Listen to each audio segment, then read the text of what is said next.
Imagine a man standing on the edge of a bridge, gripping a bottle in his hand, his mind spinning with uncontrollable thoughts. His pain doesn't come only from the substance but from the escape it offers. He is not just addicted to alcohol, he is addicted to the feeling of detachment. Now, picture someone else curled up in bed, their phone screen casting a blue glow as they endlessly scroll through social media.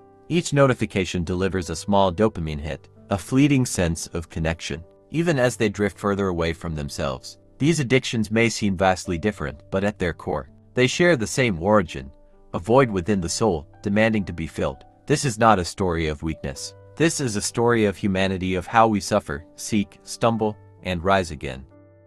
Addiction is not the problem, it's a symptom of a deeper wound.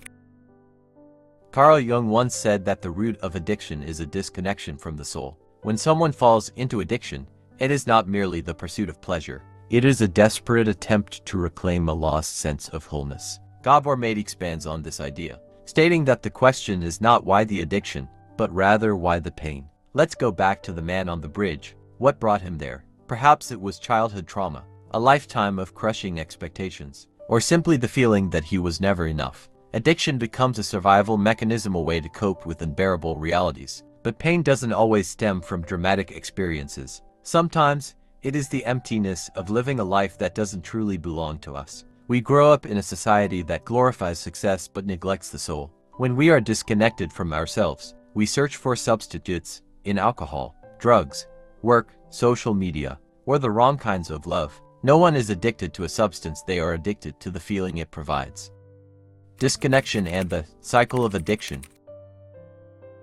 A child raised in an unsafe environment learns to suppress their emotions. As we grow up, we continue to hide parts of ourselves to fit in. But each time we reject ourselves, a part of us dies. And so, we seek things that make us feel alive again, even if only for a moment. Gabor Maté describes three components of addiction: craving, a deep longing for something to numb the pain; temporary relief, a fleeting sense of escape or euphoria; negative consequences, the shame and emptiness that follow. Strengthening the addiction's grip. It's a loop, and it will continue unless we stop focusing only on eliminating the addiction and instead address its root cause, disconnection.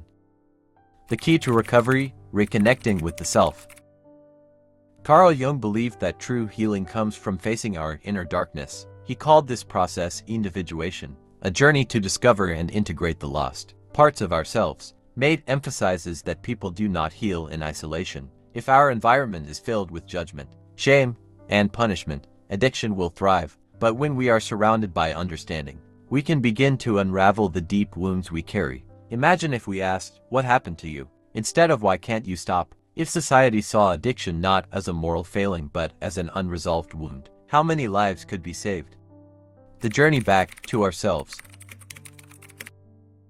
To heal, we must learn to sit with our pain rather than run from it. This is not easy, but just as a muscle grows stronger under resistance, our souls grow when we confront our wounds. First steps on the path to recovery. 1. Observe emotions rather than being consumed by them. Mindfulness, meditation, and journaling can help us listen to our inner world. 2. Seek real connections. Healing does not happen alone. Find people who understand without judgment. 3. Cultivate self-compassion. Treat yourself as you would a small child, with love and patience. 4. Ask important questions. What am I running from? What makes me feel disconnected? What do I truly need? Healing is not about eliminating addiction, it's about reclaiming the self that was lost. When you realize addiction is not the enemy but a signal, you begin to see it differently. One final truth: addiction is a message from the soul.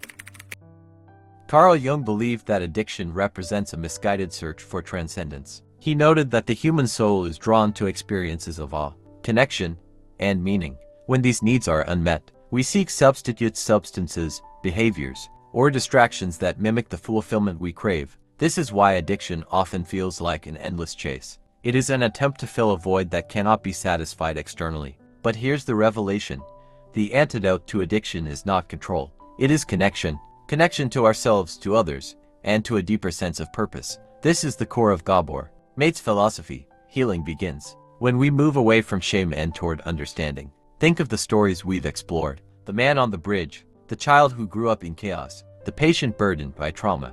Each of them was searching for connection in the only way they knew how. And while their methods were destructive, their intentions were profoundly human. They were trying to survive, to cope, to find a sense of belonging. The way forward, then, is not to condemn, but to guide with compassion. It is to create environments where people feel safe enough to confront their pain and supported enough to find healthier ways of coping. Jung called this process bringing the unconscious to light, a journey of self-discovery that empowers individuals to reclaim their wholeness.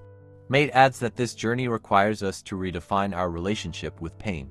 Instead of avoiding it, we must learn to sit with it, to listen to what it has to teach us. Pain, he argues, is not our enemy. It is a signal that something needs attention. When we approach it with curiosity and compassion, we begin to heal not just the addiction, but the wounds that caused it. But what does this look like in practice? It starts with small, intentional steps. For some, it means seeking therapy or joining a support group. For others, it means reconnecting with passions that bring joy and meaning. Mindfulness, meditation, and journaling are powerful tools for exploring the inner world and fostering self-awareness. Jung also emphasized the importance of community in the healing process. He believed that true transformation happens not in isolation, but through relationships. This is echoed in Maté's work, which highlights the role of connection in breaking the cycle of addiction, whether through friendships, family, or recovery programs. A network of support is essential for lasting change. Imagine a world where every person struggling with addiction was met with empathy, instead of judgment, where the question wasn't why can't you stop, but how can I help? This shift in perspective has the power to transform not just individual lives, but entire communities. As we conclude, let's return to the central idea. Addiction is not a sign of weakness or failure. It is a symptom of unmet needs and unhealed wounds. Jung and Maté remind us that recovery is not about fixing what is broken, but about rediscovering what has been lost: our sense of self, our capacity for connection, our ability to experience joy and meaning. Now think about your own life. Where might you be seeking connection? What parts of yourself have you neglected or forgotten? And how can you begin the process of reconnection today? These questions are not just for those struggling with addiction. They are for all of us. Because ultimately, the story of addiction is not a story of despair. It is a story of resilience, of the human spirit's ability to endure, and of the possibility for transformation. Thank you for watching, and see you in the next video.